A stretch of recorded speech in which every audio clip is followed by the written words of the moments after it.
9 वर्षाची वेदिका, रक्ताचा संधिवात तिला सांगितलाय. रुबी हॉलमध्ये 1.5 लाखापर्यंत खर्च झाला. पण अवघ्या अजून मला वाटतं कितवी बॉटल आहे सर आपली? ही आता 6वी बॉटल. 6वी बॉटल आहे. 6व्या बॉटलमध्ये वेदिका ठणठणीत झाली आहे आणि व्यवस्थित प्रॉपरली चालतीये. ती शाळेत सुद्धा जातीये. 3-3, 4-4 मधले ती चालू पण शकते आणि कुठलाही प्रकारचा थकवा तिला जाणवत नाहीये.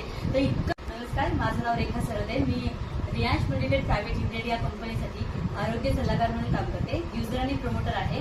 तर मी उमेश गावडे सरांना 2 महिन्यापूर्वी वेदिकासाठी अमृत ज्यूस दिले होते. तर वेदिकाला काय त्रास होता, काय प्रॉब्लेम होता आणि तिला कसा रिझल्ट मिळालाय हे आपण उमेश सरांकडून ऐकूया. उमेश सर, काय त्रास होता तुझा?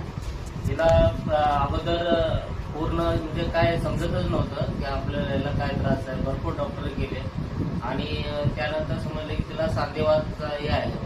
कोणता सांधेवात? सांधेवात ते पहिलं हड्डीतला जॉईंट सांधेवात असं डॉक्टरनं सांगितलं. त्याच्यावरती